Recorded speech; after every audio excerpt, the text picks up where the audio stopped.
창세기 17장 말씀 보시겠습니다. 창세기 17장 1절에서 8절 말씀입니다.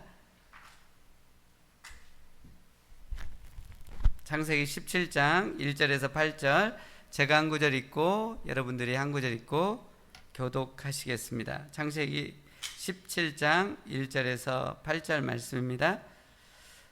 아브라함이 99세 때에 여호와께서 아브라함에게 나타나서 그에게 이르시되 나는 전능한 하나님이라 너는 내 앞에서 행하여 완전하라.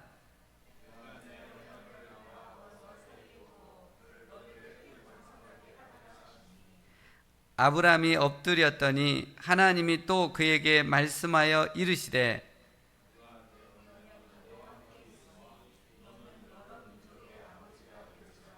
이제후로는 네 이름을 아브라함이라 하지 아니하고 아브라함이라 하리니 이는 내가 너를 여러 민족의 아버지가 되게 함이니라.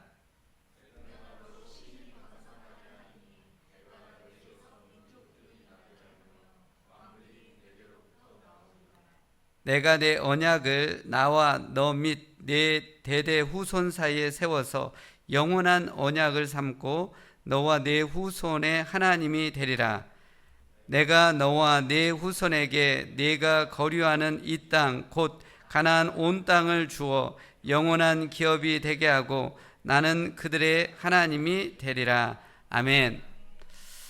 지난 창세기 16장에서 아브라함과 사레는 하나님께서 그들에게 주셨던 언약, 즉 아브라함의 자손이 하늘의 별과 같이 많아지게 하겠다는 그 언약이 성취되는 것이 늦어지자 인간적인 방법을 사용합니다. 사레의 여종인 하갈을 아브라함과 동침하게 해서 이스마엘을 낳게 합니다. 하나님의 말씀에 불순종하고 인간적인 방법을 동원해서 이 일을 행함으로 인해서 이 사레와 하갈 사이에 심한 갈등이 있게 되고 또 하갈이 집에서 쫓겨나고 처량한 신세가 됩니다. 다행히 하나님께서 오셔서 위로해 주시고 도우심으로 인해 이 하갈이 아브라함의 집으로 돌아가서 아들 이스마엘을 낳게 된 것이 지난 16장의 내용입니다. 오늘 17장은 그런 사건이 있고 나서 13년 후에 하나님께서 다시 아브라함에게 나타나셔서 언약을 새롭게 갱신하시면서 아브라함이 이제 열국의 아버지가 되겠다고 하면서 이름을 바꿔주십니다. 아브라함에서 아브라함으로. 그리고 사레도 열국의 어머니가 되겠다고 하면서 사라로 바꿔주십니다.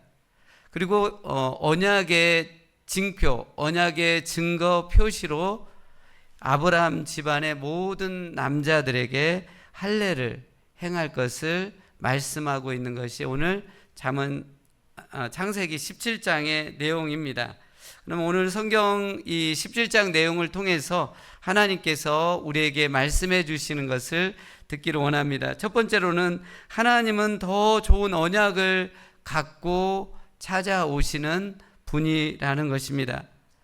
아브라함은 믿음의 조상입니다. 그러기에 성도인 우리가 롤 모델로 삼아야 하는 것은 믿음의 조상, 믿음의 아버지인 아브라함을 통해서 우리는 어떻게 신앙생활을 성장과 성숙으로 이끌고 가는지를 연구하고 살펴보아야 합니다.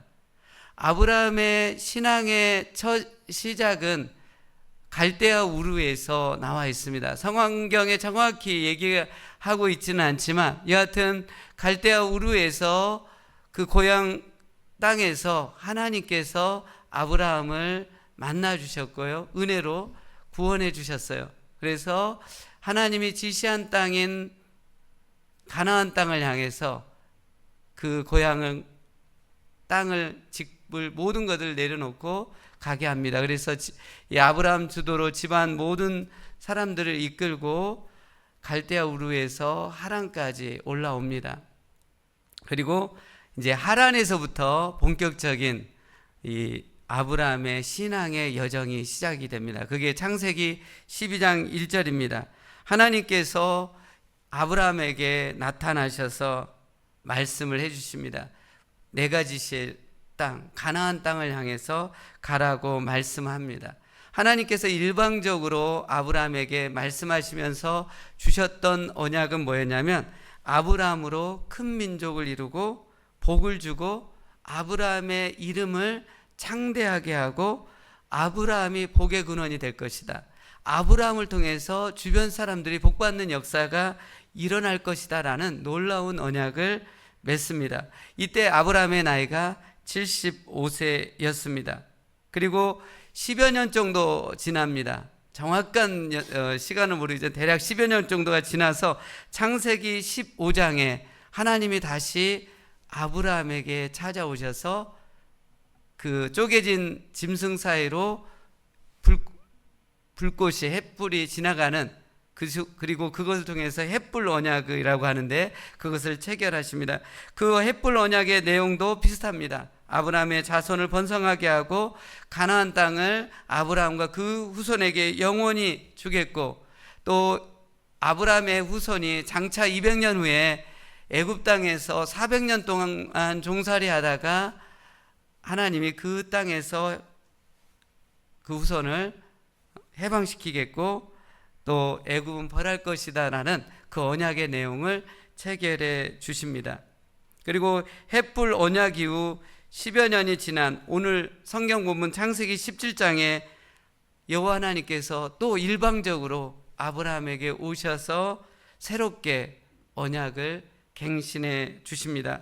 오늘 1절 말씀에 보면 하나님께서 아브라함에게 이 언약을 체결하시면서 자신이 어떤 분인가를 처음으로 이 아브라함에게 나타내 주십니다. 1절에 보면 하나님은 자신을 전능하신 하나님, 이게 히브리 언어로 엘샤다이의 하나님, 전능하신 하나님이라고 소개하고 있습니다. 전능하신 하나님이라고 이렇게 소개하는 이유는 왜 그럴까요? 하나님께서 아브라함과 맺은 언약을 반드시 기필코 성취하겠다는 것을 말씀해 주고 있습니다. 전능하신 하나님께서 아브라함과 언약을 체결했기 때문에 그 언약은 반드시 실행될 수밖에 없는 것입니다. 하나님께서 이 아브라함과 여러 차례 언약을 체결했습니다. 근데 그 체결한 언약의 내용을 보면 그 언약의 내용이 새롭게 갱신되면서 점점 구체적이고 점점 좋게 아브라함에게 주어지는 것들을 보게 됩니다. 창세기 17장에서 새롭게 갱신된 언약의 내용을 보면 이제 하나님께서 그 아브라함의 이름을 바꿔주십니다. 새로운 내용이에요. 이것은 언약에. 그래서 이 존귀한 아버지, 한 가정의 아버지란 뜻의 아브라함에서 여러 민족의 열국의 아버지라는 아브라함으로 그렇게 바꿔주시고 사례도 사라라고 그렇게 바꿔주십니다. 그리고 이 언약은 아브라함에게만 해당되는 것이 아니라 아브라함의 그 자손들, 후손들에게도 영원토록 그 언약이 주어진다라고 그렇게 말씀해 주고 있습니다. 하나님은 그동안 아브라함과 언약을 세우며 아브라함을 갈대아 우르에서 하란으로 또 하란에서 또 가나안 땅으로 이끌고 나왔습니다. 그런데 하나님의 언약 성취가 너무나 더디게 이루어지자 아브라함은 불순종하고 사레의 몸종인 하갈과 동침하여 이스마엘을 낳게 됩니다. 아브라함의 이런 잘못과 불순종으로 인해서 13년 동안 하나님이 아브라함에게 교제하지 않습니다. 말씀이 끊깁니다. 13년 동안. 13년 동안 아브라함이 하나님과 교제함이 없고 하나님의 말씀을 듣지 못했기 때문에 분명히 아브라함과 사레는 깊은 신앙의 침체를 겪었을 것입니다. 우리가 이렇게 같이 예배 드리는 것이 얼마나 큰 힘이 되는지 모릅니다. 근데 만일 교회가 없다고 하고 같이 함께할 성도가 없다고 하거나 심지어 하나님의 감동이 우리 마음 가운데 1년만 주어지지 않아도 우리는 신학의 믿음의 바닥이 다 드러날 것입니다. 지금 아브라함과 사라는 13년 동안 하나님과 별다른 교류가 없이 지내왔기 때문에 아무래도 이 두 부부는 믿음의 열정이 식어버렸을 것입니다. 깊은 신앙의 침체를 겪고 있었을 것입니다. 그 과정에서 아브라함은 하나님을 향한, 하나님의 나라를 향한 열정도 의욕도 미래를 향한 희망도 없이 그저 하루하루 무기력하게 살아가고 있었을 것입니다.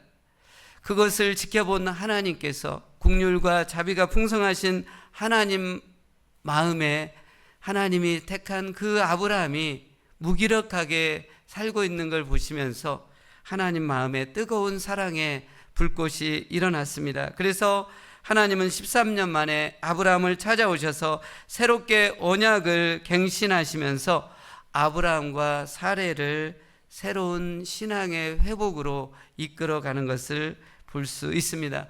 심지어 아브라함과 사레의 이름을 바꾸면서까지 깊은 그 정체성까지 새롭게 갱신하면서 아브라함과 사라를 새로운 신앙의 지평으로 이끌고 나가는 것을 보게 됩니다. 아브라함과 사라가 깊은 영적 침체에서 새롭게 회복되어 열국의 아버지 어머니가 될 수 있었고 하나님께 쓰임받을 수 있었던 것은 아브라함의 믿음이 대단해서가 아니고요, 아브라함의 열심과 지혜와 헌신이 대단해서 그런 것이 아니었습니다. 아브라함이 아브라함 될 수 있었던 비결, 사레가 사라 될 수 있었던 비결은 전능하신 하나님께서 믿음 없고 불순종한 그들임에도 불구하고 먼저 찾아오셔서 더 좋은 언약을 확고하게 붙들 수 있도록 이끌어 줬기 때문에 아브라함과 사라의 신앙이 새롭게 회복되어 나오는 것을 보게 됩니다. 간단히 정리하면 아브라함이 한 것이 아니에요. 전능하신 하나님께서 하셨기 때문에 아브라함이 열국의 아버지가 되었고 사레가 열국의 어머니가 된 것입니다. 신앙은 그렇기 때문에 하나님이 하셔야 돼요. 전능하신 엘샤다이의 하나님께서 임하면 인물이 나올 수밖에 없습니다.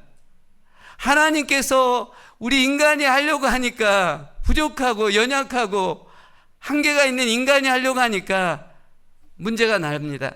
근데 전능하신 하나님의 능력이 임하면, 엘샤다이의 그 하나님이 임한다면 새로운 역사가, 새로운 인물이 아브라함처럼 나오는 것을 보게 됩니다.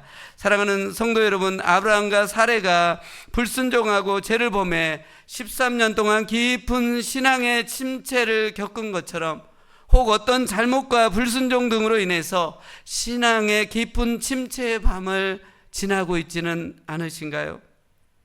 예배를 드려도 별 감동이 없고 하나님께서 무언가 내 마음에 주신 말씀이 없고 찬양과 기도를 해도 뜨거운 마음이 없고 기도의 응답이 없고 이런 깊은 신앙의 침체를 혹 지나고 있지는 않으신가요?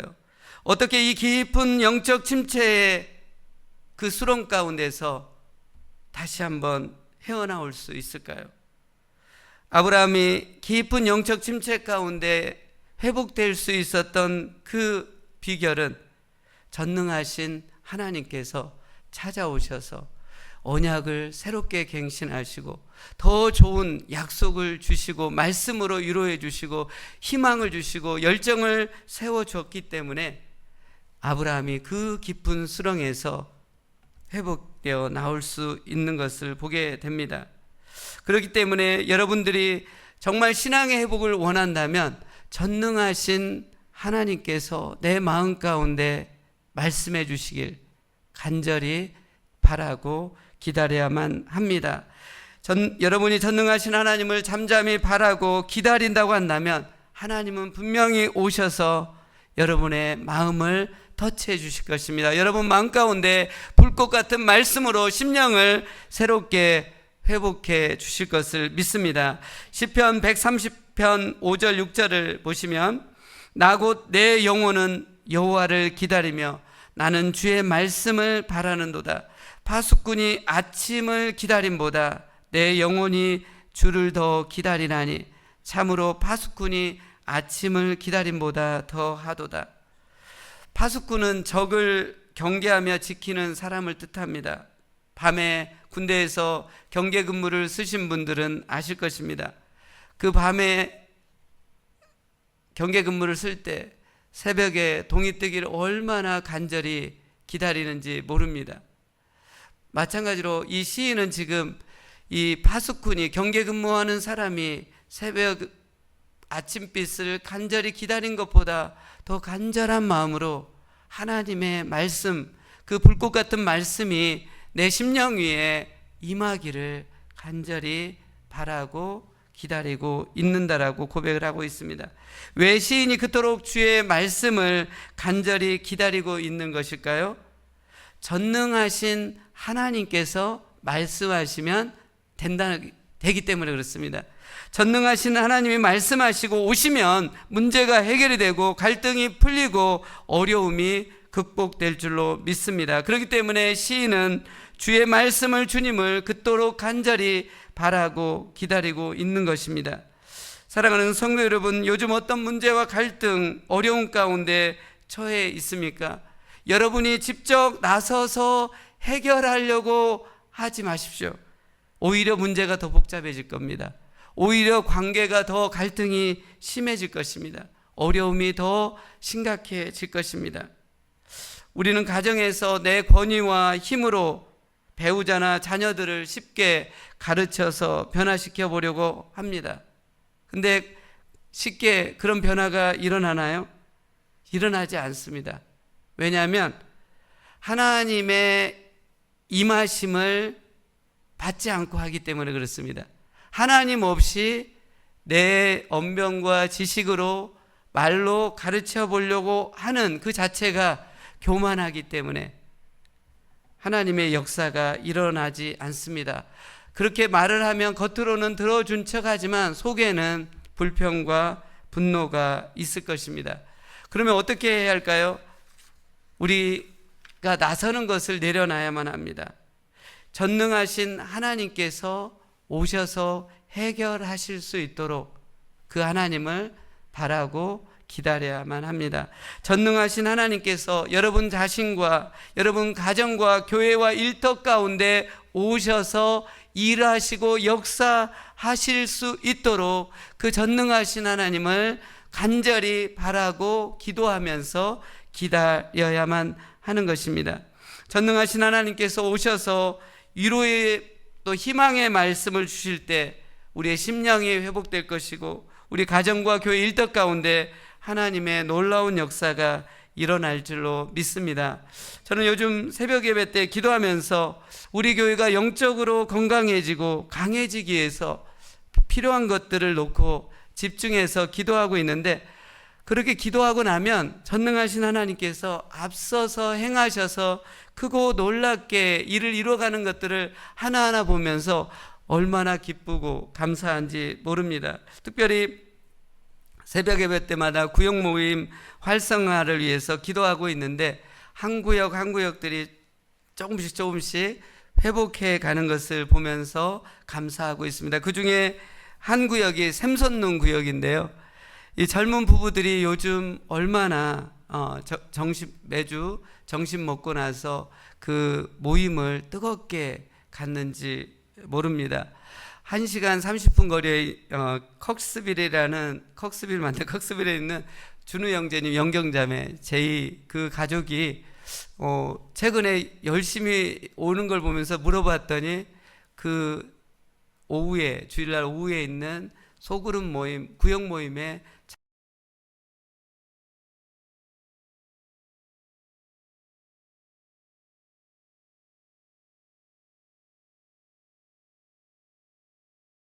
가지고 같이 주일날 오후에 이렇게 식사를 해가지고 그때 주일날 밥이 좀 많이 남았나요? 모르겠지만 하여튼 네 너무 보기 좋더라고요. 그렇게 이 젊은 아기를 둔 가정들이 이렇게 구역 모임을 해 간다는 것이 쉽지는 않지만 어려움 가운데도 구역 모임 하면서 서로 간에 격려해주고 하면서 세워가는 걸 볼 때 힘이 나기 때문에 그렇게 하는 걸 보게 됩니다. 이렇게 소그룹 가운데 은혜를 나누고 말씀을 나눌 때 더 믿음이 세워지는 것들을 요즘 저는 또 새롭게 보고 있습니다. 또 지난 주일 창립 42주년 야외예배를 또 단합 운동회를 가졌는데 너무 장소가 좋더라고요. 근데 우리가 그래도 그 야외 예배나 단합 모임을 위해서 전에 하나님께 기도하면서 했더니 하나님께서 앞서 행하셔서 정말 좋은 장소에서 날씨도 너무 좋고 또 식사나 또 고기 굽는 것도 너무 아름답게 멋지게 잘 돼가지고 너무 좋았어요. 근데 장소가 좋은지 몰랐는데 나중에 이게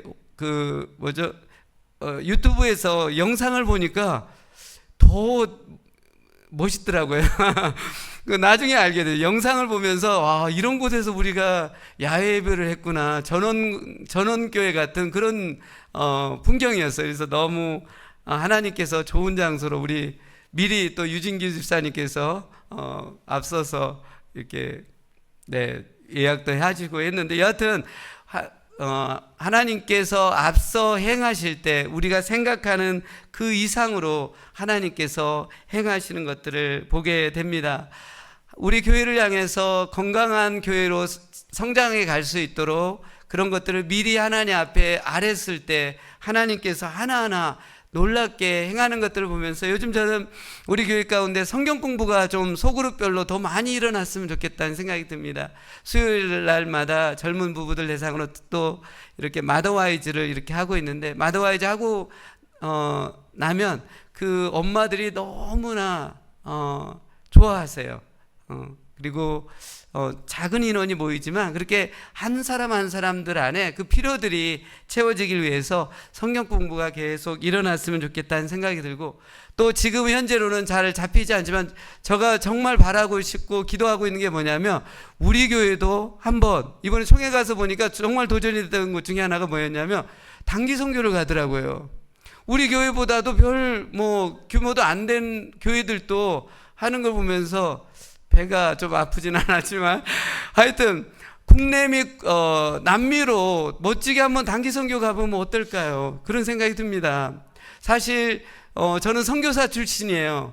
신앙의 가장 이 믿음이 바뀌는 게 언제 일어나냐면 선교할 때입니다. 선교할 때 성령의 역사를 체험하게 하고 기도 가운데 하나님의 역사들을 경험하기 때문에 기도하는 거예요. 하나님 같이 기도했으면 좋겠어요. 하나님 우리 교회도 국내 아니면 남미나 또 다른 해외로 단기 선교 가는 역사들이 내년 정도에는 일어날 수 있기를 원합니다. 이 단기 선교 가기로 사인업하는 사람들이 수십 명 나오면 얼마나 좋겠습니까? 우리 교회가 너무나 우리 안으로만 이게 들어갈 게 아니라 눈을 들어서 만민을 위해서 기도하고 만민을 향해서 나가는 교회가 될 때 하나님의 역사들을 우리 교회 가운데 부어주실 줄로 믿습니다.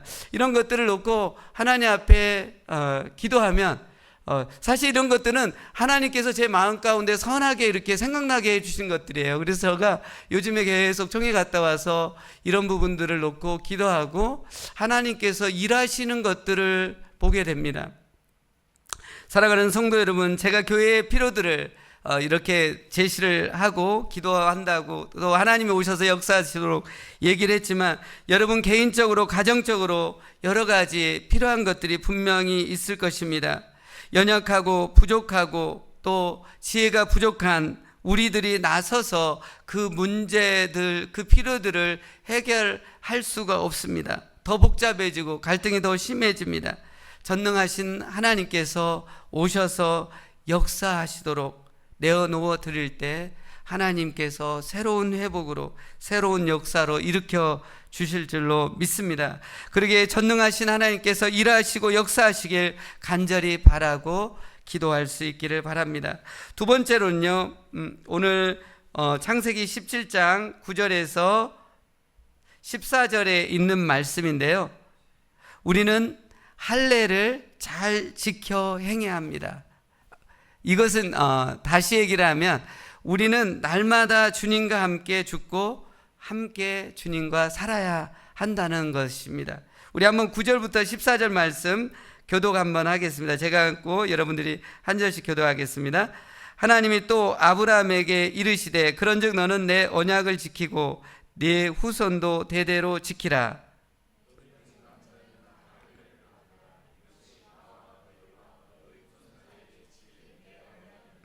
너희는 포피를 베어라. 이것이 나와 너희 사이의 언약의 표징이니라.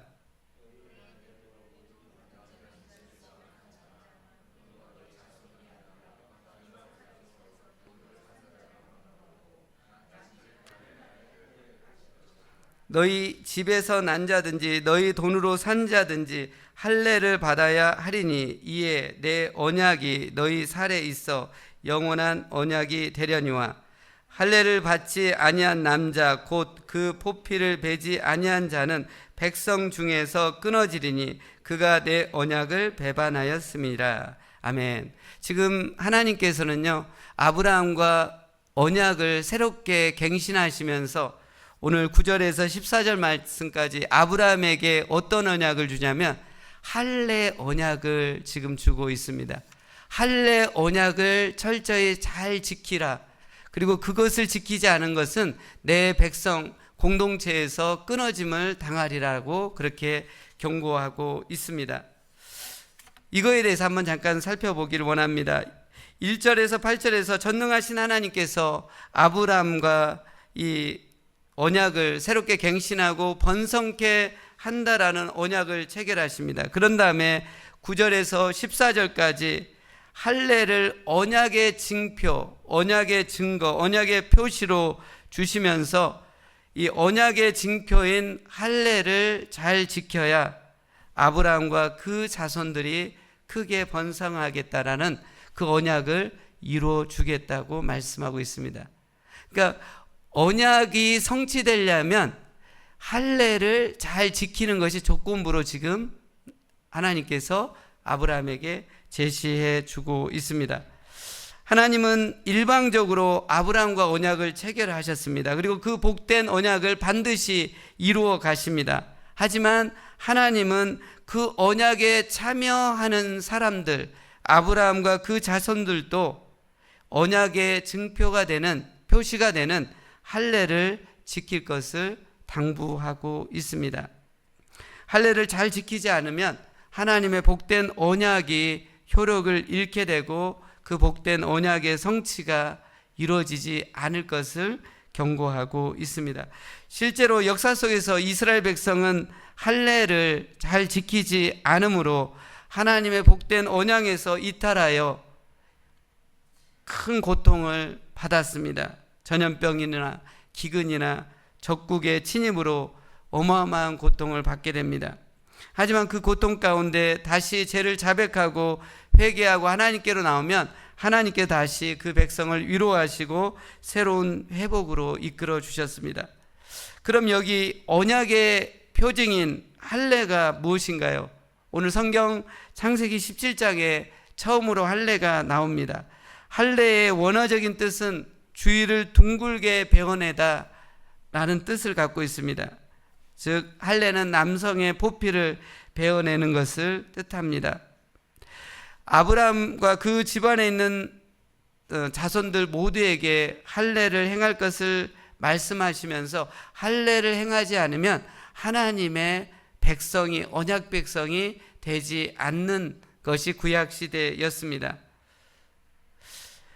하나님은 이 할례를 아브라함에게 뭘로 줬냐면 언약의 표징, 언약의 사인, 표시로 주셨습니다. 그러니까 할례가 언약의 증거, 표시이기 때문에 할례 자체에 어떤 구원의 능력이 존재한 것은 아니었습니다. 하나님은 이스라엘 백성이 할례를 행하면서 언약을 체결하신 하나님을 인정하고 새롭게 하나님의 백성이라는 것을 깨닫고 하나님의 백성답게 살아가기를 원하기 위해서 할례를 행하게 하셨습니다. 그래서 할례는 언약의 증거 표시로 몇 가지 상징적인 의미를 갖고 있습니다. 할례는 하나님의 선택된 백성으로 거룩하게 성별되는 그 의미를 갖고 있고요. 또 자신의 죄를 끊어냄으로 인해서 거룩한 구별된 삶을 살겠다라는 것을 갖고 있습니다. 그리고 하나님의 백성답게 살아가겠다라는 것이 이 할례 안에 있는 의미입니다. 할례의 이런 상징적인 의미를 깨닫지 못하고 할례 자체에 효력이 있다고 여기며 사는 것은 아주 어리석은 생각입니다.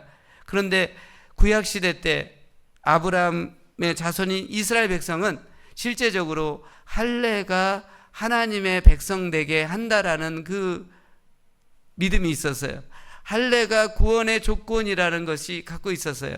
심지어 2000여 년이 지난 예수님 바울 그 신약시대 때 교회 안에서 가장 큰 문제 중에 하나가 뭐였냐면 할례가 구원의 조건인가 였습니다. 할례를 받아야, 예수님을 믿어도 할례를 받아야 구원이 주어진다라는 것이 큰 이슈였습니다. 그만치 이스라엘 백성 유대인들에게는 할례를 받는 것이 중요하게 여겨졌습니다. 근데 예수님께서 오심으로 할례가 구원의 조건이 아니라 상징적인 의미라는 것이 드러났습니다. 그리고 신약시대 교회 가운데 이 할례는 더 이상 행해지지 않습니다. 그리고 할례가 신약시대에 이르러서는 침례로 대체가 됩니다. 골로새서 2장 11절 12절 말씀 보면 표준세 번역으로 제가 읽어드리겠습니다. 여러분도 그분 안에서 손으로 행하지 않은 할례, 손으로 행하지 않은 할례, 곧 육신의 몸을 벗어버리는 그리스도의 할례를 받았습니다. 여러분은 침례로 그리스도와 함께 묻혔고 또한 그를 죽은 사람 가운데서 일으키신 하나님의 능력을 믿는 믿음으로 그리스도 안에서 그리스도와 함께 일으키심을 받았습니다. 이 골로새서 2장 11절 12절은 한 문장인데요. 이걸 좀 더 쉽게 정리를 하자면 성도인 우리는 손으로 행하지 않는 할례, 즉 그리스도의 할례에 의해서 우리의 육신의 몸을, 죄악된 몸을 벗어버렸는데 그것은 침례를 받음으로 그리스도와 함께 장사되고 그리스도와 함께 다시 살아났다는 것입니다. 예수님께서 오심으로 이제 더 이상 하나님의 백성이라는 표징이 되는 할례를 받을 필요가 없게 되었고 대신에 하나님의 자녀가 되었다는 것을 공식적으로 알리기 위해서 침례를 받게 되었습니다. 예수님은 승천하시면서 가장 큰 명령, 지상명령을 주시면서 성부와 성자와 성령의 이름으로 침례를 베풀 것을 말씀하셨습니다. 예수님의 이 명령을 받고 신약시대 교회들은요, 죄를 회개하고 예수님을 나의 주님 하나님으로 믿는 사람들에게 교회 앞에서 침례를 행함으로 하나님의 자녀가 되는 것을 공개적으로 알렸고 침례 받은 사람을 교회 지체로, 멤버로 들어오도록 인정을 하였습니다. 사랑하는 성도 여러분, 여러분 죄에 대해 자백하고 회개하고 예수님을 나의 주님 하나님으로 받아들여 침례를 받았습니까? 그렇다면 침례 자체로는 할례와 마찬가지로 특별한 능력이 있는 것은 아닙니다. 침례가 주는 의미를 깨닫고 삶 가운데 실천할 때 하나님의 복된 언약이 여러분 삶 가운데 놀랍게 주어진다는 것입니다. 하나님께서 아브라함에게 언약을 새롭게 갱신하면서 이 언약 안에 담겨있는 엄청난 복이 아브라함과 그 자손에게 임하기 위해서 구약시대 때 할례를 잘 지켜 행하라. 그런데 그것은 언약의 표징이기 때문에 할례 자체를 행하는 것이 아니라 할례가 주는 의미를 깨닫는 거예요. 죄악을 짓지 않고 하나님을 인정하고 하나님의 백성답게 살아갈 때 하나님이 약속하신 그 언약을 쏟아부어 주시듯이 이제 신약시대에는 침례의 의미를 깊이 있게 새겨야만 합니다. 침례는 두 가지 의미가 있습니다. 우리가 물속에 잠길 때 그리스도와 함께 우리의 모든 죄를 죽이는 거죠. 그리고 물속에서 올라올 때 그리스도가 부활하신 것처럼 우리가 다시 새롭게 그리스도와 연합해서 살아났다는 것이 이 침례의 의미입니다. 이것을 우리가 삶 가운데 깨닫고 실천할 때 하나님이 약속하신 어마어마한 은혜와 복이 우리의 삶 가운데 일어난다는 것입니다.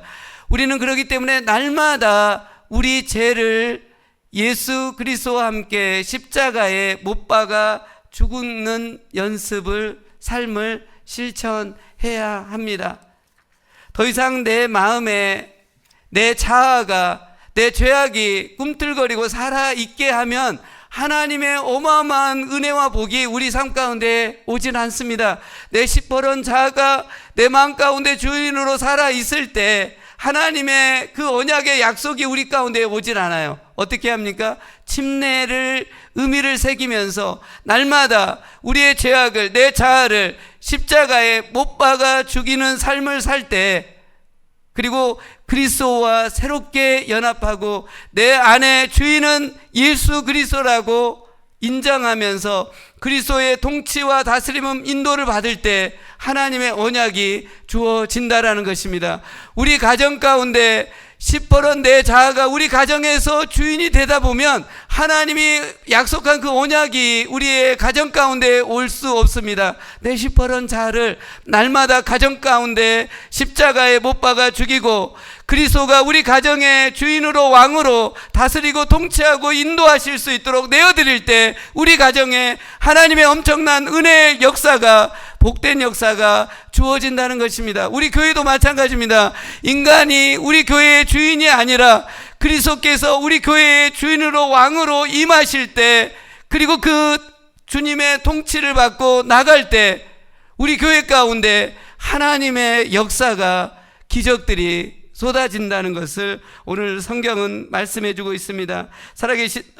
사랑하는 성도 여러분, 전능하신 하나님께서 우리 가정과 우리 자신과 우리 교회와 우리 일터 가운데 강력하게 임하시고 일하셔서 역사하실 수 있도록 우리를 날마다 침례의 의미를 새기면서 날마다 십자가에 내 자아를 못 박아 죽이는 연습을 실천할 수 있기를 원합니다.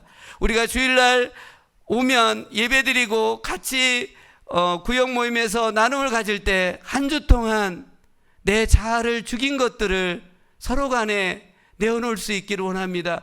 정말 우리가, 그게 정말 중요한 겁니다. 우리가 어떤 은사를, 예언의 은사를 받거나 희한한 은사를 받거나 병고침의 은사를 받거나 그런 것보다 더 중요한 것, 더 핵심이 뭐냐면 내 시퍼런 자아가 이 한 주 동안에 가정에서, 일터에서 죽었습니다, 이렇게 죽었습니다 라는 것들이 쏟아질 때 하나님의 역사와 은혜가 우리 가정 가운데, 일터 가운데, 교회 가운데 임할 줄로 믿습니다. 이 시간 한번 같이 기도했으면 좋겠습니다.